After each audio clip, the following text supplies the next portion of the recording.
E eu comecei a dar sinais disso já no meu texto, né? Que eu estava escrevendo para qualificação. De modo que depois que eu qualifiquei, uma das professoras que estava na banca disse assim: e essa documentação aqui sobre política, não sei o quê? Falou assim, isso aqui daria um tema de pesquisa também e tal. Aí você já pensou em mudar? Eu tô vendo que você tem se aproximado disso aqui e tal. E aí, assim, já era tudo que eu queria numa altura daquela, né? Aí Aham. eu caí de cabeça mesmo, me joguei, mudei de tema, assim, faltando 4 meses para eu defender. E aí eu comecei do zero. Aí eu larguei essa coisa de estudar memória, de falar de memorialista e tal, e eu passei, então, a pesquisar história política, né? Porque eu via era o que eu via nessa documentação. Eu falei, não, a política da Bahia está aqui, está sendo contada aqui de uma maneira que ainda não foi contada, que é surpreendente. Então eu quero falar sobre isso. Mas, é, embora eu tenha abandonado a temática antiga, o fato de ter me enveredado por esse lado me respondeu muitas das questões que eu tinha, é, me situou, né? Sim, por isso que eu acho que não é não é você falar de uma família, não é você falar de um sujeito que era rico, que foi um líder político, que se sobressaiu. É você se pensar enquanto indivíduo no lugar onde você vive. E você se compreender e compreender os processos, né, desse lugar onde você vive, quais os processos que esse lugar passou, que viveu. Então, compreender um pouquinho assim o porquê das coisas, né? E para mim foi fundamental, assim, e eu fiquei muito feliz de ter me enveredado por esse caminho aí e sou apaixonada, assim, pelo que eu faço, por estudar história política, por estudar a história política dos sertões e por fazer uma história que, embora o nome seja né, na historiografia chamada de História das Elites,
Parateca, ali no entorno de Bom Jesus da Lapa.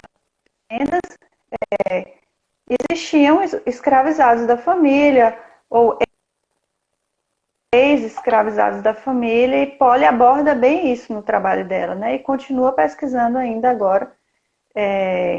Inclusive, ela conheceu, ela chegou a entrevistar, já em comunidades quilombolas hoje, né? Sujeitos que falavam, que tinham essa lembrança de Diocleciano nas fazendas, né? Que falavam, que remetiam a ele, que eram sujeitos egressos da escravidão, né? De repente, filhos ou netos de ex-cativos.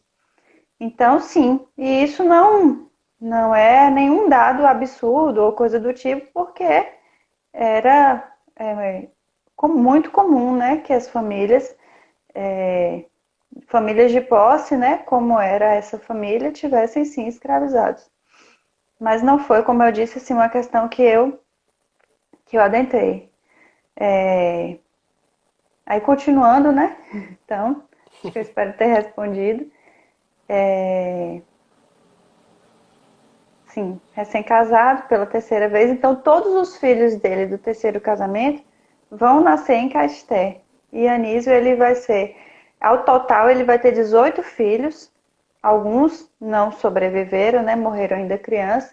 E nessa lista aí desses 18 filhos, Anísio vai ser o 15º, né? Que vai nascer em 1900, como você falou, há exatos 120 anos atrás.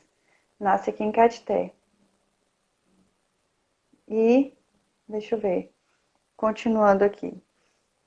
Então é isso, quando ele vem para Caetité, ele não se envereda muito pela medicina. Eu não encontrei na documentação o Diocleciano médico. Eu encontrei na documentação o Diocleciano comerciante. Ele se envolvia em ramos diversos, ele era negociante de ramos diversos. E essas foram as características que se sobressaíram mais, né? Eu não encontrei ele dando continuidade ao exercício da medicina, não, embora fosse reconhecido, né, como doutor e morreu como doutor, né, sendo reconhecido como doutor. E o fato de ele ter ido para a Guerra do Paraguai também deu a ele direito a uma pensão vitalícia. Então, até o fim da vida dele, ele recebeu uma pensão do governo, né, pelo fato de ele ter participado da guerra. Isso era como se fosse Sério isso? uma recompensa, é sério isso. E eu não sei, eu não me lembro agora se essa pensão ela era repassada aos filhos com a morte do pai. Eu não posso informar isso, mas ele recebeu sim até o fim da vida essa pensão aí do governo, né, por ele ter participado Era da guerra. significativa, Leo? Era Eu não, significativa essa pensão? Não tem como eu, saber assim valores, né, de repente. mas ele recebia essa pensão, mas eu não me lembro agora qual o valor, né? Se era uma pensão, se assim, dentro do que ele recebia, do que ele tinha como renda, se era algo assim muito significativo. Uhum. Então Ó, aí ele. ó, Hum, Napoliana está confirmando aqui sua fala. é, Isso mesmo, Leo. Documentação rica para reconstituir trajetórias de escravizados e libertos das fazendas da família Teixeira. O uhum, trabalho dela. uhum. É, então, continuando, quando ele vem para cá, já no final, né, do 19, foi um momento assim, ele fazia parte do Partido Liberal, ainda no Império, né? Ele chegou a ser até senador estadual, né, que era um cargo que se tinha na época, ainda no período imperial. Só que o fato de ele fazer parte do Partido Liberal e de ele fazer parte de um grupo político muito articulado no sertão não pesou sobre ele quando houve a mudança do regime, né? Quando a República chegou. Então, ele foi um homem assim ativo, politicamente já desde o Império, e continuou, manteve, né, sua posição ainda na República também. E algo que pesou bastante assim para a continuidade, né, desse grupo que era o antigo grupo liberal, né, principalmente aqui em Caetité, é porque o grupo ligado aos conservadores, que era o grupo de oposição e que era representado aqui pela família Faria Fraga, esse grupo ele foi, como eu posso dizer, não diria derrotado ou debandado ou coisa do tipo, mas o fato de ter acontecido o arrombamento da cadeia aqui no episódio, né, da proclamação da República, que assim, aí eu abro um parênteses, né, para falar um pouquinho aqui do estudo de Laiane, que fez sobre essa família Faria Fraga. Então, essa família Faria Fraga, ela coordenava esse grupo dos conservadores.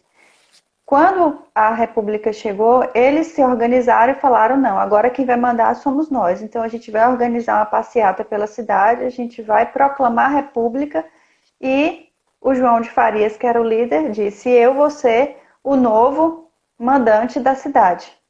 Em contraposição a esse grupo liberal, que era o grupo de Diocleciano, de Rodrigues Lima, do próprio Barão, de esse outro grupo, né?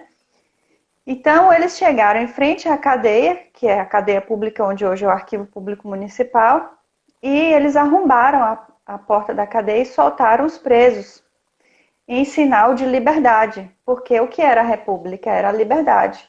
O que aconteceu na França? A queda da Bastilha e a soltura dos presos, então vamos fazer isso aqui também. Então, aconteceu tudo isso, só que ele foi julgado e condenado depois. E ele foi preso, então isso enfraqueceu politicamente essa família, que depois acabou migrando para São Paulo, e a família saiu. Então, esse grupo perdeu um pouco de posição política em Caetité e deixou o caminho aí, né, passagem livre para que esses ex-liberais, né, agora republicanos, eles se acendessem ainda mais, né? E em 92, então a República é em 89, né? Em 92, Rodrigues Lima assume o governo da Bahia. Então, ele vai ser o governador da Bahia, um caetitense, né? Com uma ligação muito estreita com Diocleciano Teixeira. Aí Diocleciano vai também para Salvador, vai ser deputado, e eles vivem assim um momento de auge político, né? Assim, bem importante na trajetória dele.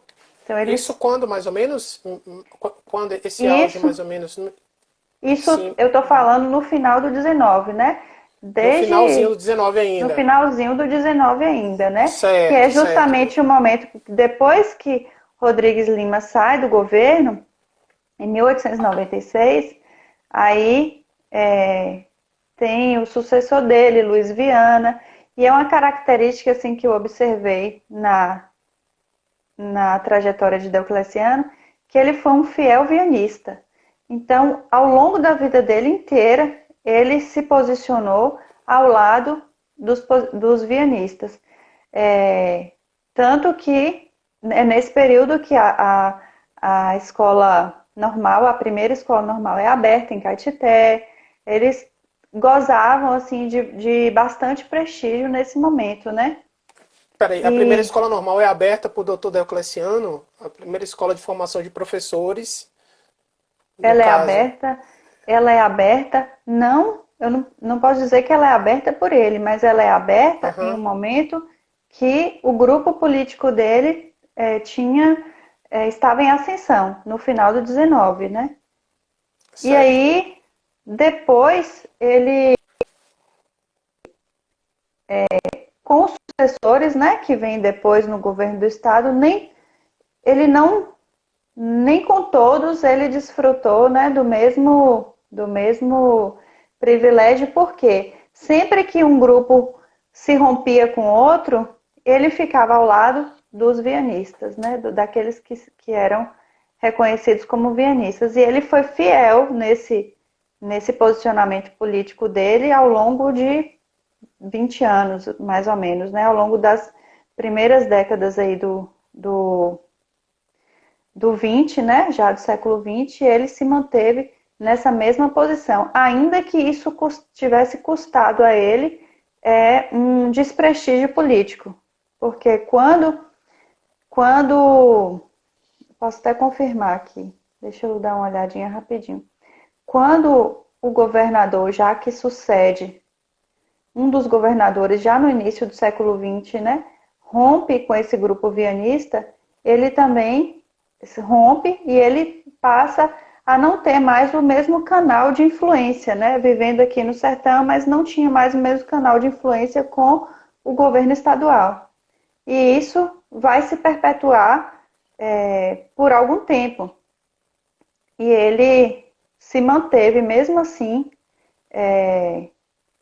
na disputa política, né? Achei aqui, deixa eu dizer para você quem foi.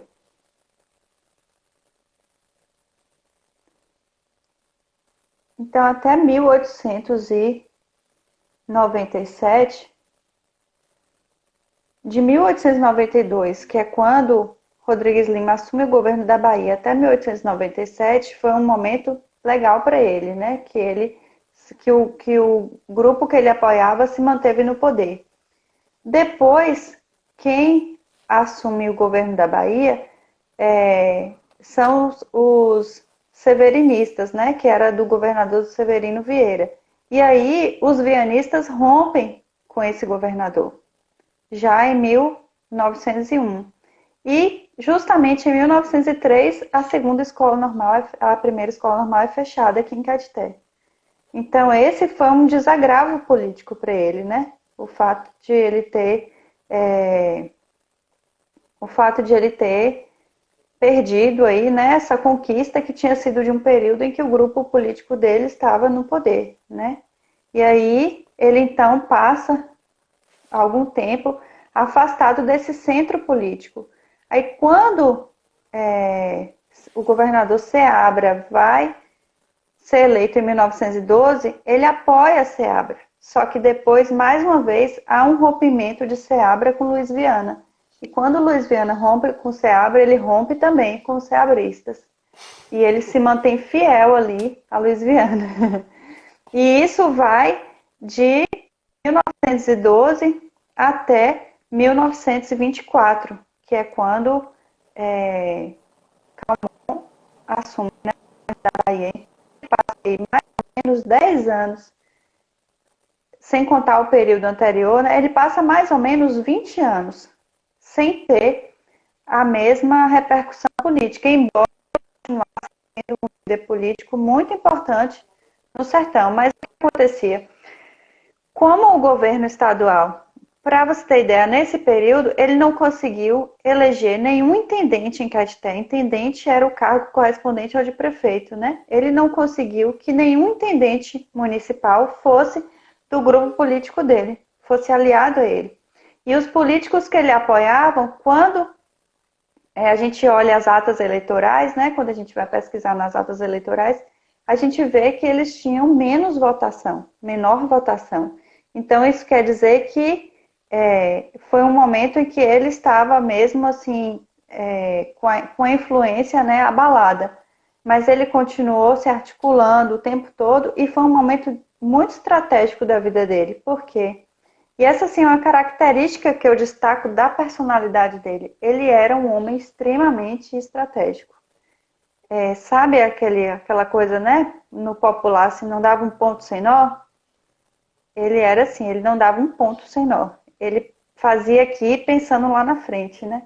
Então, o que ele fez? Ele negociou muito nesse período, né? Nesses mais ou menos 20 anos aí. Foi o período em que ele investiu muito na educação dos filhos. Ele fez questão. Eu até falei um trechinho de uma carta, né, na live passada, em que ele fala para o irmão que ele não estava podendo investir em apólices.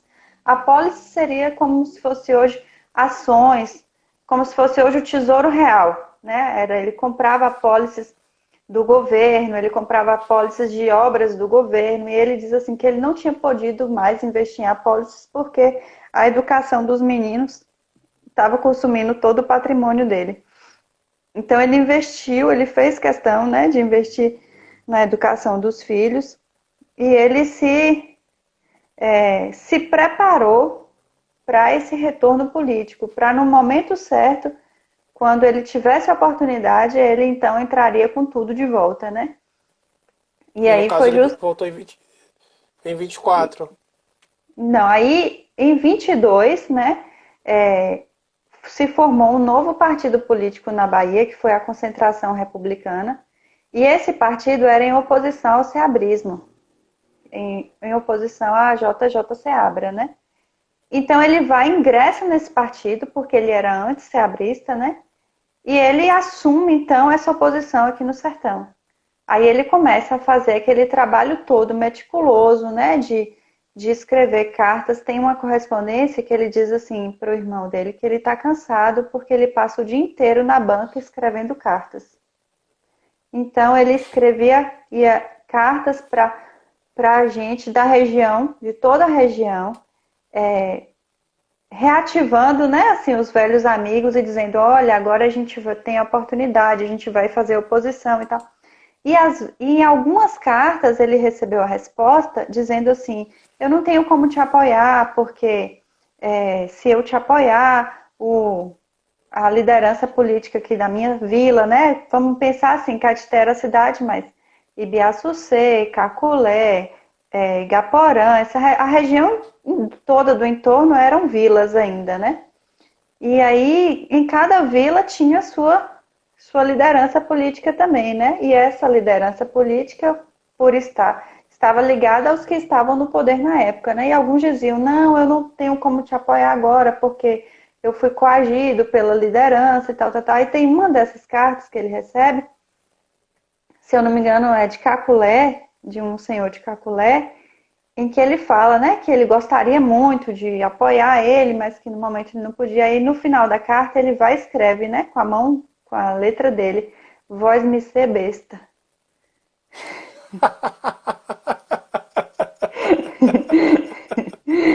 Foi uma carta assim que eu dei muita risada também, porque demonstra um pouco assim, né, dessa personalidade dele também, assim, né, de você não vai me apoiar. Aí ele era a maneira, né, como ele reagia. E Ele faz ele esse carinho. então assim, mas ele assim se mobilizou muito e ele se mobilizou de diversas formas, inclusive aí tentando responder um pouquinho, né, da pergunta de Jamie, se eu não me engano, ele fez muitas alianças, ele fez muitas alianças de natureza diversas, inclusive com as lideranças religiosas também.